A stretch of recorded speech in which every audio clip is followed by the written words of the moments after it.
Hello everyone, welcome to my channel. My name is Taryn and I'm the artist behind the Artisan Doll page over on Instagram. In celebration of recently hitting 3,000 followers and to thank you guys so much for your incredible support, I wanted to start sharing a closer look at my projects here on YouTube. In my last video, I showed you guys the repaint process of my Head in the Clouds inspired custom doll, and in this video, I'd like to show you guys a closer look at how I created her outfit. Let's get started. Here are some of the fabrics that I ended up using. This iridescent fabric is for the main piece of her outfit. I'm going to be trying to recreate the bomber jacket that was really popular on Wish.com a few years ago. Starting with the bomber jacket, I first draw a rectangle for the back piece. I want this to have an oversized fit, so for Ever After High, that size ended up being 2 inches by 3 inches. About a centimeter down from the top of the rectangle, I started by drawing in some curves for the armholes. Then I cut the pattern out.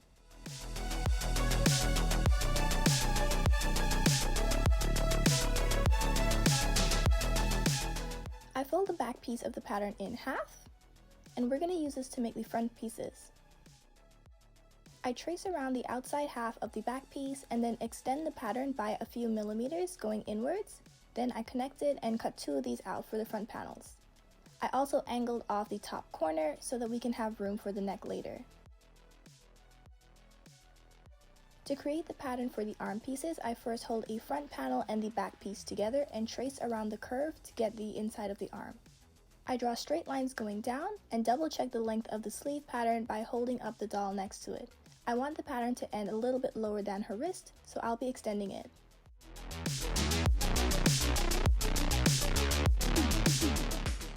After I've closed off the pattern, I add a few millimeters for seam allowance and cut out 2.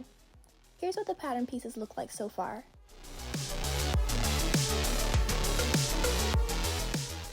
I lay out the back panel and the 2 front panels side to side to create a rectangular strip that's about a centimeter wide. This is going to be the bottom binding part of the jacket. I do the same to create smaller rectangles for the sleeves.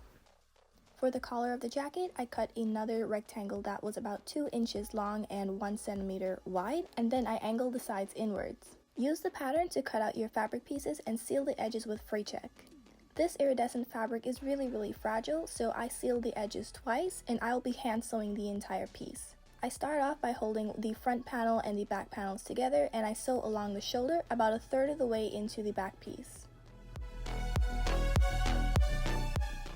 Next, I start to add the binding to all of the pattern pieces. I fold them in half with the good sides facing outwards and use a straight stitch to attach them.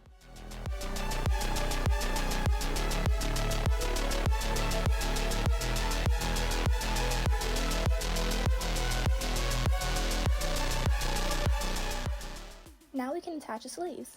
As you can see, with the seam allowance, the sleeve should be a little bit bigger than the space for the armholes. To fix this, sew them down with some little pleats like this. When the sleeves are on, hold it down with a pin and then close up the sides of the sleeves and the sides of the jacket. I fold the top part of the jacket inside out to make attaching the collar piece a little bit easier.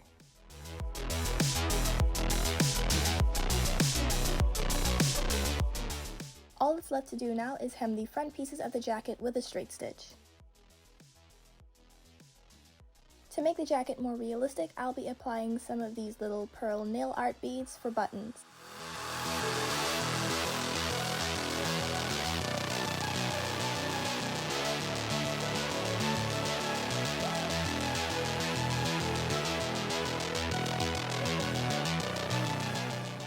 Now let's move on to the skirt. The skirt pattern was a lot easier, it's just some rectangles. For the waistband, I cut a strip that was 1 centimeter wide and trimmed it down so that there was enough of an overlap for us to add a closure to the back of the doll later. This ended up being 2 inches long for me. For the longer part of the skirt, my rectangle was 3 inches long by 4 inches wide. For the lace part of the skirt, I doubled the length of the inner piece's rectangle and added an inch of length. Make sure to seal all your edges with fray check. To attach a lace to the bottom of the skirt, I'm going to be using inverted pleats. Let me show you what that looks like on the blue part of the skirt. I first start by folding in one end to create an S shape that looks like this. On the other side, do the same but in the opposite direction. From the side, it should look like a mushroom.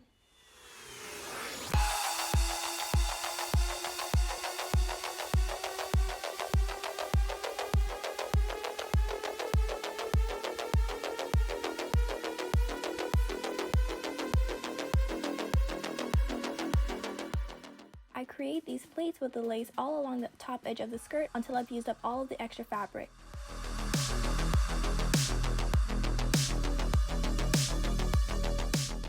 Here's what it looks like in the end. To attach the waistband, I first start by folding it in half, and then I hold it down onto the top edge of the skirt with a pin. Make sure to leave some overlap. I then sew it down on top of the same seam. Now we can close up the back of the skirt. Make sure to only go part way up to leave room for the doll to fit through. I try the skirt onto my doll to make sure that it's fitting properly and to see where I want the closure to go. For that, I'll be using self-adhesive Velcro.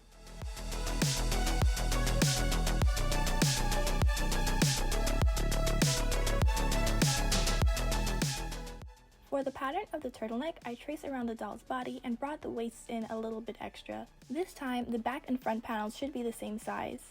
I hold them together to create the sleeves the same way that I did for the jacket. This turtleneck won't have a closure. For the collar of the turtleneck, I cut another rectangle that was 1 inch wide by 2 inches long. To make sure that the turtleneck has a snug fit, I don't add any extra seam allowance to any of the pattern pieces, and I'm going to be using a really stretchy fabric. To assemble the turtleneck, I start by attaching one of the shoulders of the front and back pieces.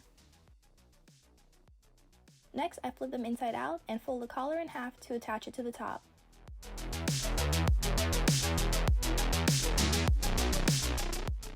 Once the collar is attached, I sew it closed, attaching it to the other shoulder.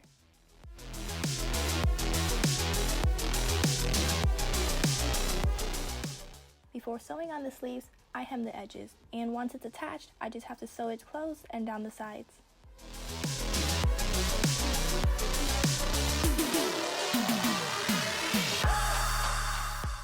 And now we're done!